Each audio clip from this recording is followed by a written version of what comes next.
Welcome to Book Bites from the Pizza Prosperous Life PPL channel.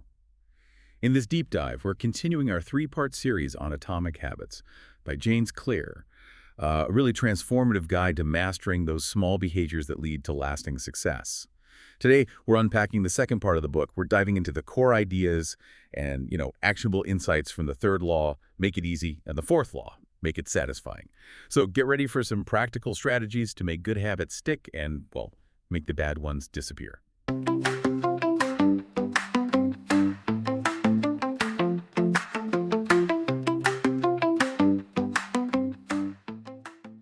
Yeah, it's great to be back for this part. And these next two laws, make it easy and make it satisfying, they really are the core of making habits stick long term. When Clear talks about making things easy, it taps right into, well, basic human nature. We naturally gravitate towards the path of least resistance. Our brains are essentially wired for efficiency, right? So anything requiring less effort just feels more appealing.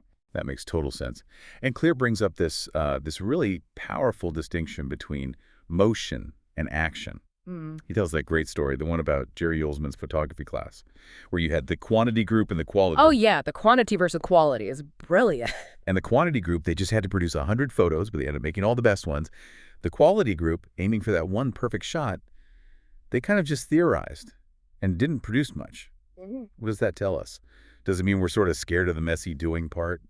I think it really highlights how we get bogged down in planning, in thinking about being perfect. That's the motion. We avoid the actual messy practice, the action. And that story shows habit formation isn't just about, letting time pass. It's all about repetition, the sheer volume of practice. The more you do something, the more automatic it becomes. And it's not just psychological, it's physical. Fiscal. How so? Well, think about Hebb's law. Neurons that fire together wire together. Repetition literally rewires your brain. We see it in studies. Musicians develop larger cerebellums, which helps with motor skills. Mathematicians, increased gray matter, even London taxi drivers learning all those routes, they develop larger hippocampi for spatial memory. It's fascinating. These habits physically change us. Wow. So it really is about the frequency of doing the thing, not just deciding you want to do it for a long time. Our current habits, good or bad, are ingrained because we've done them hundreds, maybe thousands of times. Exactly. So new habits need that same frequency to cross what Clear calls the habit line, where it becomes automatic. Which means we need to stop getting stuck in motion, the planning, the strategizing, and just start the action. Yeah. You see people get stuck there All often. the time. It's so common. We research the perfect diet plan, the best workout routine, outline a whole project, and then never actually take that first small step.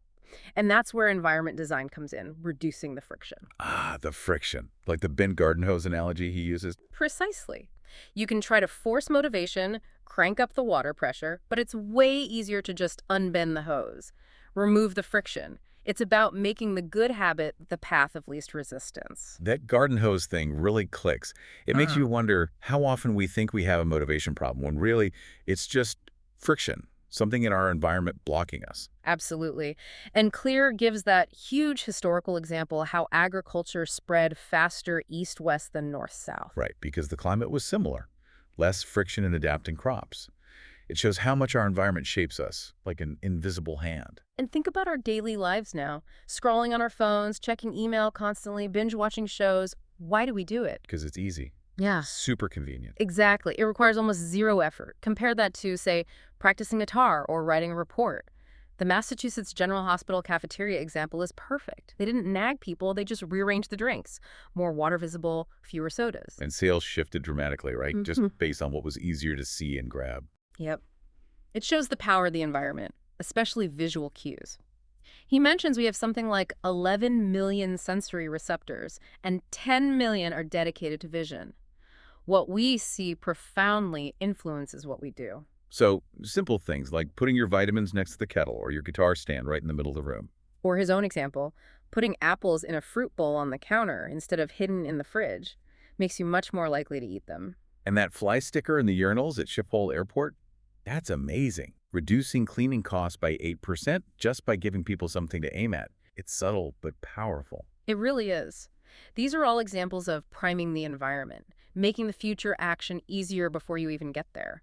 like setting out your gym clothes the night before, or breakfast ingredients. It removes a decision point when you're maybe tired or less motivated. I like that idea of being proactively lazy, like Oswald Knuckles wiping the toilet while the shower heats up, cleaning up for the next good action. Yeah, it reduces the startup cost for the next positive thing. Okay, so if we reduce friction for good habits, then the flip side is adding friction for bad ones. Exactly. The inversion of the law.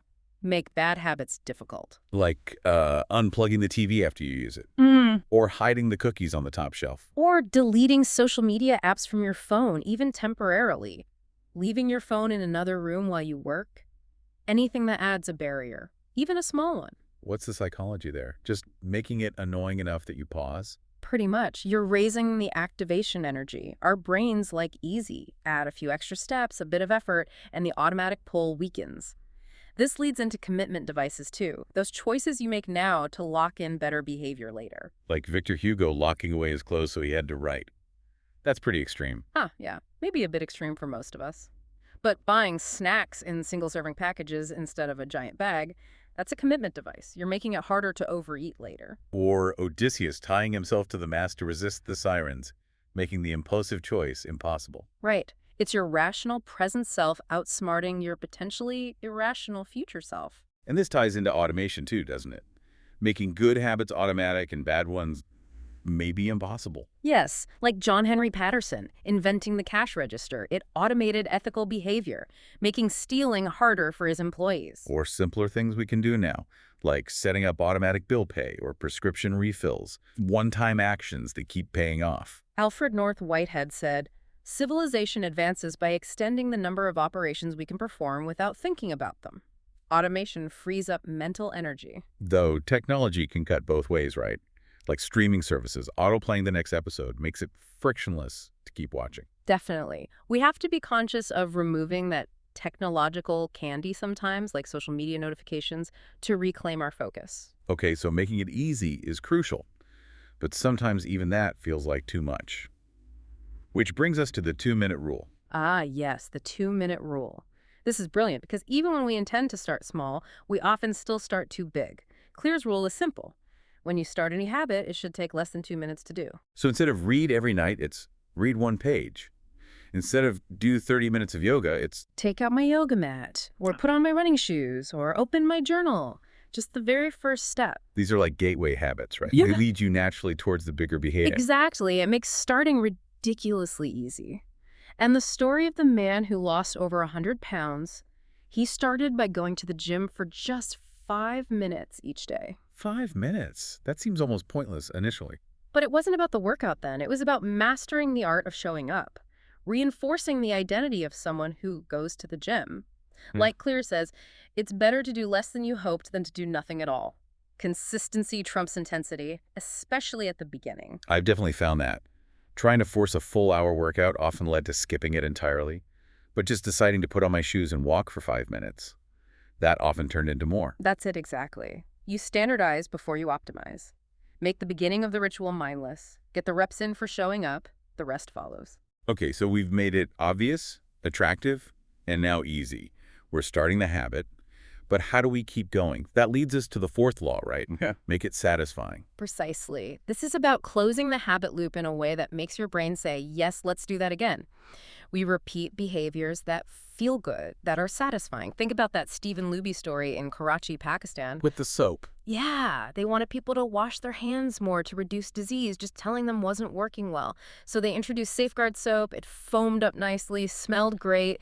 It made the act of hand washing more pleasurable, more satisfying. And hand washing rates went way up. Illnesses dropped just by making it feel better. Exactly. It proves the cardinal rule of behavior change. What is rewarded is repeated.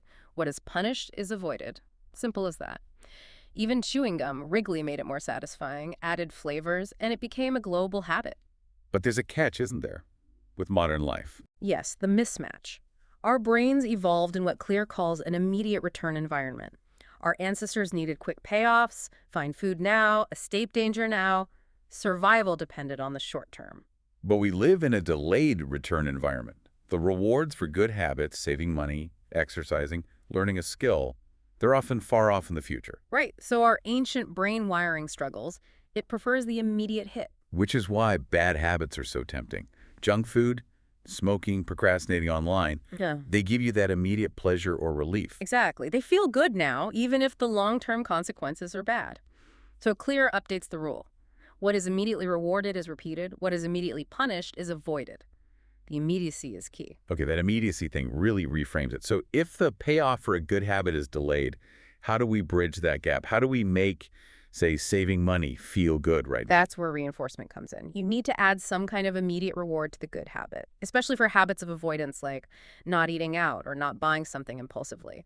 There's no immediate positive action to feel good about. So you need to create a reward, like the couple saving for their trip. Yeah, the trip to Europe fund. Every time they skipped eating out, they transferred $50 to that special savings account.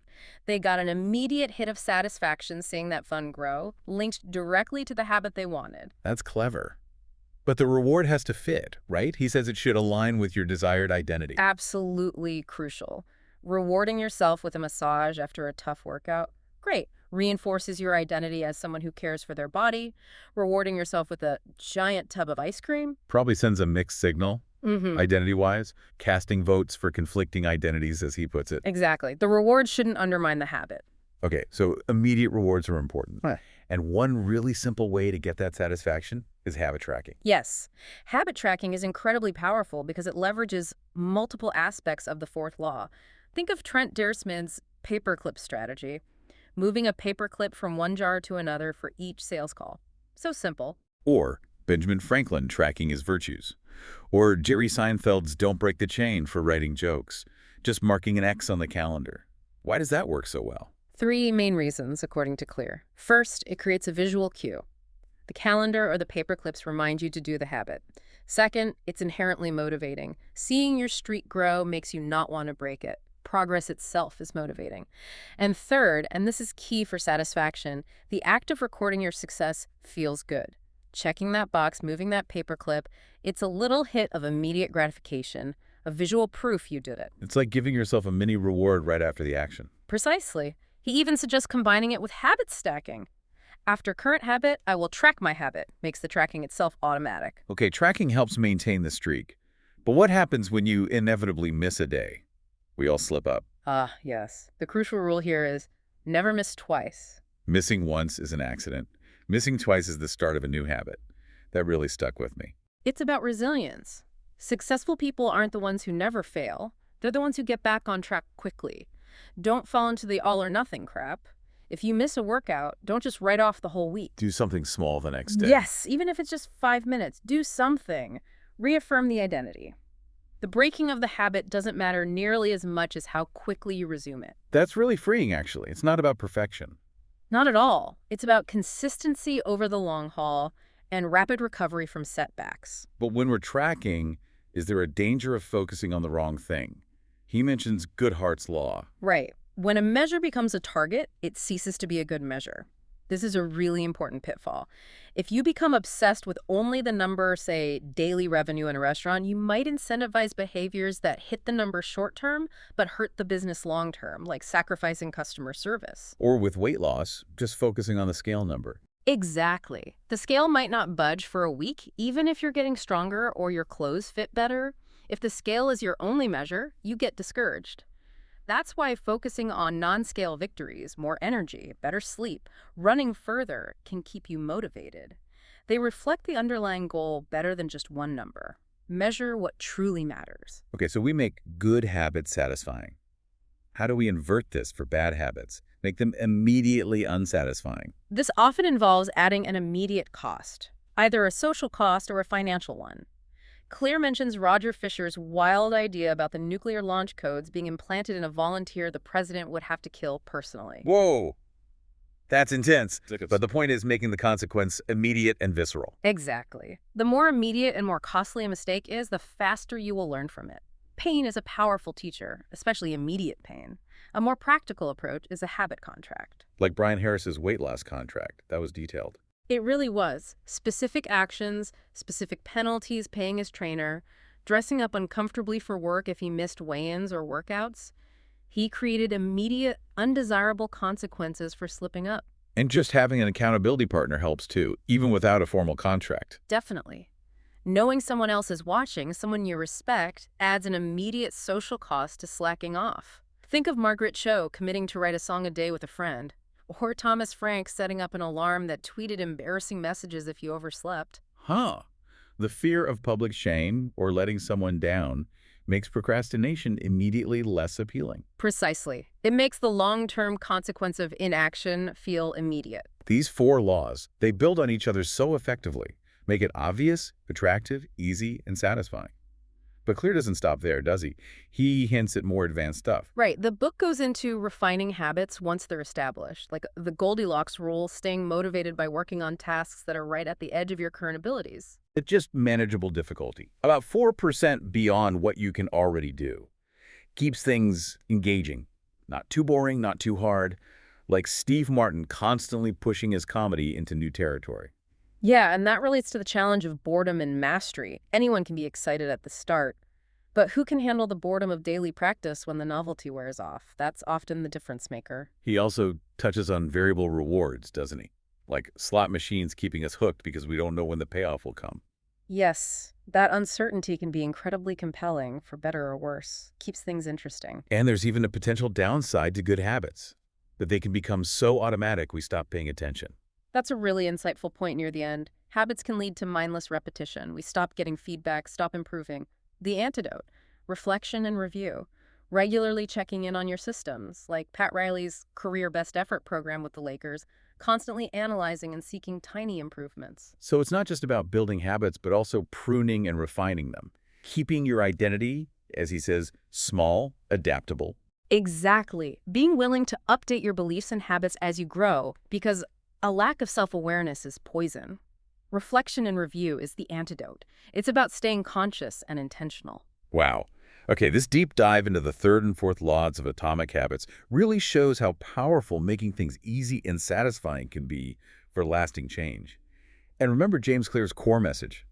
These small habits, they don't just add up over time, they compound.